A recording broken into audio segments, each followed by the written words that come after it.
Bactrocin হলো একটা antibiotic ওষুধ যা কিছু ত্বকের সংক্রমণ যেমন ইম্প্যাটিগো, লাল ঘা, পুরানাভিপিত্ত ফোড়া এবং অন্যান্যগুলো চিকিৎসায় ব্যবহৃত হয়। এটি নির্দিষ্ট ব্যাকটেরিয়া মেরে কাজ করে। এটি আপনার লক্ষণগুলোকে উন্নত করতে এবং অন্তর্নিহিত সংক্রমণ নিরাময় করতে সহায়তা করে। ব্যাকট্রোসিন শুধুমাত্র বাহ্যিক ব্যবহারের জন্য বোঝানো হয়েছে। এটি শুধুমাত্র আপনার ডাক্তার দ্বারা নির্ধারিত ডোজ এবং সময়সূচি অনুযায়ী ত্বকের প্রভাবিত এলাকায় প্রয়োগ করা উচিত। সর্বাধিক সুবিধা পাওয়ার জন্য প্রতিদিন একই সময়ে নিয়মিত এবং পছন্দসইভাবে এটি প্রয়োগ করুন। পিত্তের পরিমাণ ব্যবহার করবেন না। বৃহত্তর পরিমাণ ব্যবহার করবেন না। এটি আরও ঘন ঘন বা নির্দিষ্ট সময়ের চেয়ে দীর্ঘ সময়ের জন্য প্রয়োগ করবেন না। এটি শুধুমাত্র পার্শ্ব প্রতিক্রিয়ার ঝুঁকি বাড়বে।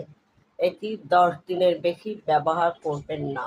আপনার চোখ, নাক বা মুখের সাথে কোনো যোগাযোগ এড়িয়ে চলুন। আপনি যদি ভুলবশত এই এলাকায় ওষুধ পান, তবে জল দিয়ে এটি ধুয়ে ফেলুন। প্রয়োগের পর স্থানীয় পার্শ্ব প্রতিক্রিয়া যেমন ছোটোখাটো জ্বালা বা জ্বালাভাব দেখা যেতে পারে।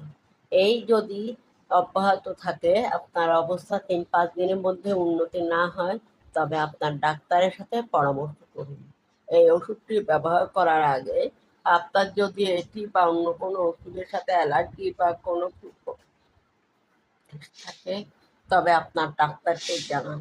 গর্ভবতী বা বুকের দুধ খাওয়ানো মহিলাদের এটি ব্যবহার করার আগে তাদের ডাক্তারদের সাথে পরামর্শ করা উচিত।